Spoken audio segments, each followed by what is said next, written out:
பிரைஸ்லாட் கர்த்தர் நல்லவர். ஷாத்ராக், மேஷாக், ஆபேத் நேகோ என்ற இளைஞர்களை குறித்து நம் தானியேல் புத்தகத்தில் பார்க்க முடிகிறது. இந்த 3 இளைஞர்கள் பாபிலோன் தேசத்திலிருந்து அடிமைகளாக கொண்டு வரப்படுகிறாங்க.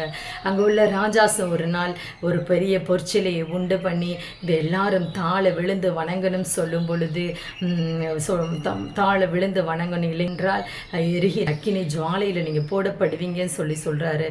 ஆனால் அந்த 3 இளைஞர்களுக்குள்ள ஒரு வைராக்கியம் இருந்தது.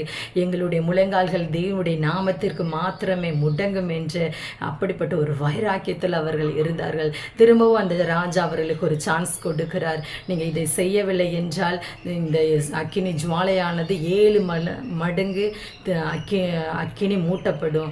அப்போனா உங்களை என் கரத்திலிருந்து விடுவிக்க உங்களால் யாருனாலும் முடியாதுன்னு சொல்லும் பொழுது இவங்க ராஜாவை பார்த்து சொல்கிறாங்க, ராஜாவே எங்கள் தேவன் எங்களை தப்பிவிக்க வல்லவராக இருக்கிறார். அப்படியே தப்பிவிக்காமற் போனாலும் அவர் எங்களை விடுவிக்காமற் போனாலும் நீங்கள் நிறுத்தின இந்த பொற்சிலையை நாங்கள் வணங்க மாட்டோம் என்று அவங்க ராஜாவுக்கு உத்தரவு சொல்கிறாங்க. அதே போல் செய்யும் பொழுது அந்த அக்கினி ஜுவாலையில் அவங்க போடப்படுறாங்க. ஆண்டவர் பார்க்குறாரு. அவங்க ஆண்டவர் மீது அந்த கொண்டிருந்த அந்த வைராக்கியத்தை ஆண்டவர் பார்த்த 4வது நபராக அவரே அந்த அக்கினி ஜுவாலைக்குள்ளே இறங்கி வருகிறார். அவர்களை விடுவிக்கிறார். அந்த தேசத்தில் அவர்களை தேவன் அவர்களுடைய நாமத்தை உயர்த்தி வைக்கிறார். இந்த வைராக்கியத்தை தான் தேவன் நம்மளிடமிருந்து எதிர்பார்க்கிறார். சில நேரங்களில் பாடுகள் பிரச்சனைகளுக்குள்ளே போகும் பொழுது நம்மளே அறியாமே ஒரு சோர்வு வந்து விடுகிறதல்லவா. ஜப வாழ்க்கையிலிருந்து பின்வாங்கி போகிறோம். வேதத்தை வாசிக்கிறத மறந்து போகிறோம். ஆண்டவர் அதை நம்மிடமிருந்து எதிர்பார்க்கவில்லை.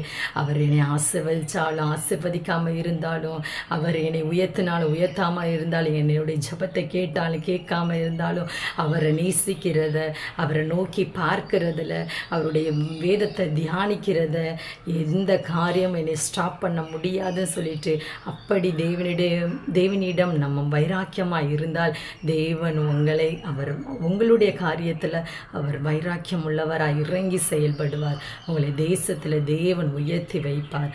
ஆண்டவர் தாமே உங்களை ஆசீர்வதிப்பாராக. ஆமென்.